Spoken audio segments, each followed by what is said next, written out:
Hey guys, in this video I want to go over the impact of the transatlantic trade that was started in particular by Columbus.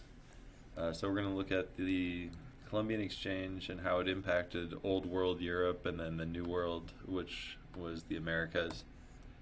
So a little background, the Columbian Exchange refers to the period of extensive biological and cultural exchange between the Old World and the New World. When we talk about biological exchange, we talk about the movement of humans, the movement of animals, earthworms, plants, seeds, diseases. All these things were brought across the ocean when the trade began.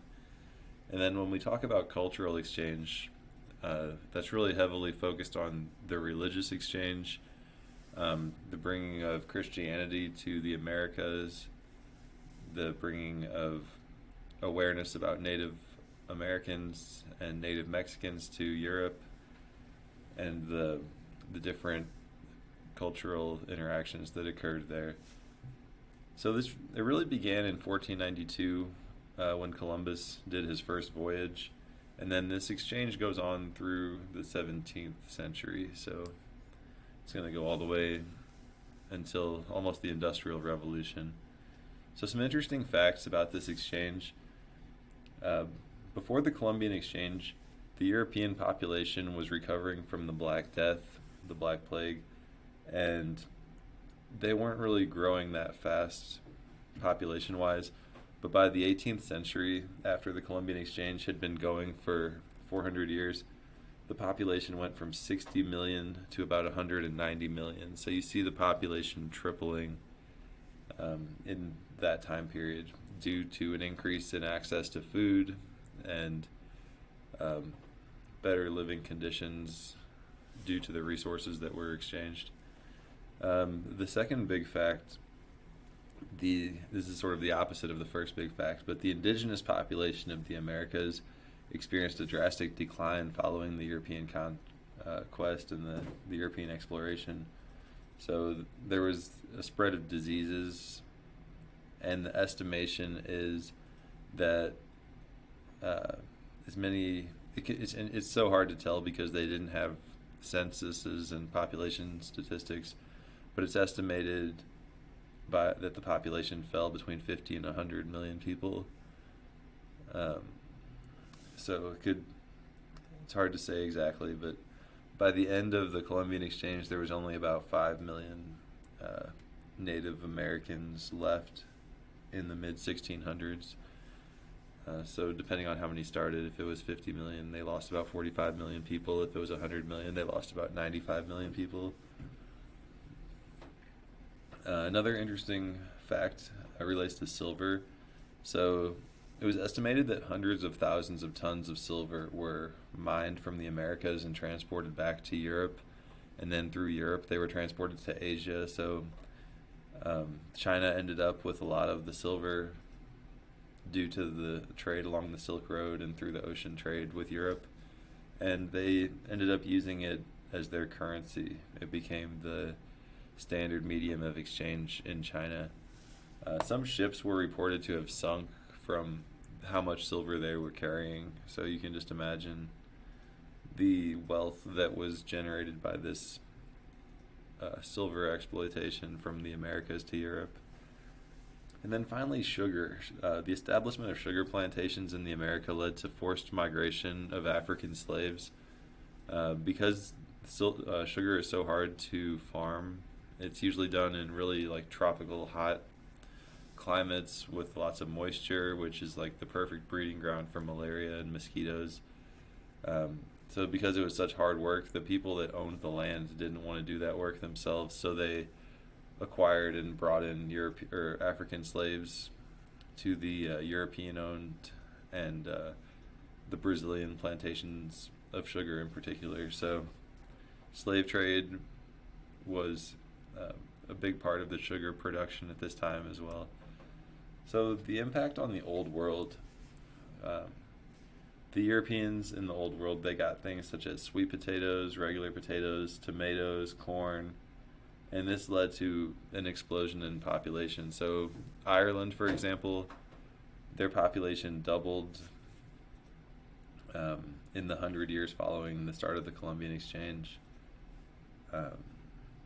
Also, they brought diseases such as smallpox and measles to the Americas. So it's not really a fair trade. Europe gets potatoes and corn and a healthy population, and then the Americas, they get smallpox and measles. And then the Columbian Exchange also brought domesticated animals like horses, cattle, pigs to the Americas. So that is one good thing for the Americas. Is if you look at our country now, we have so many cattle farms and pig farms that would never have happened if we were still isolated from Europe. And then the big ones, tobacco and chocolate. So I was just reading that last year cocoa prices have more than doubled because people, even 600 years later, are still addicted to chocolate. And also tobacco. The introduction of tobacco in the Columbian Exchange had a significant impact on the global population. Imagine how the world would be different if Europeans never got their hands on tobacco and cigarettes, and it just stayed in one place. Now the tobacco industry is worldwide, and it's affected billions of people. So tobacco and chocolate were two major crops that were brought to Europe due to this trade. So yeah, the economic the consequences long term. It established the global trade networks that we use today, especially the waterways. It brought the rise of mercantilism. So people would invest in these ships that were crossing the ocean, and if it was successful, they would get a lot of money in return.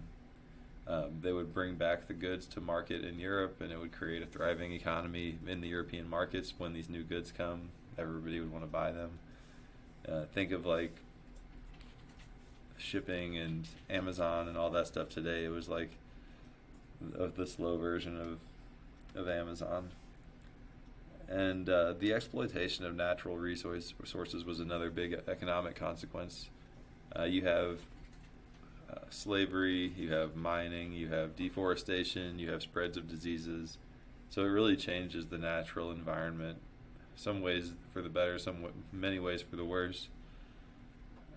And then the cultural exchange. So it brought together new ideas, new technologies, artistic styles from both regions, from one to another.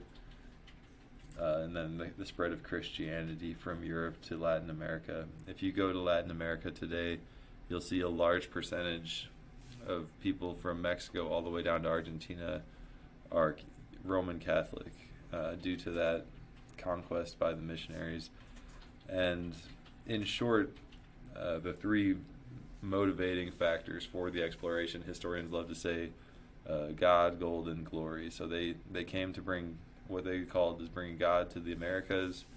They went there in search of gold and glory to bring back to Europe. So that was the main motive. If you wonder why would they embark on such a dangerous journey across this giant ocean to go to this unknown land, it was those three reasons were the major causes. So if anyone ever asks you on a social studies test, why did Columbus go to the Americas?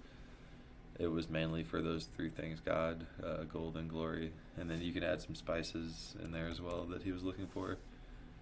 But yeah, that does it for the Columbian Exchange. I hope this information was helpful and you can use it to master this unit.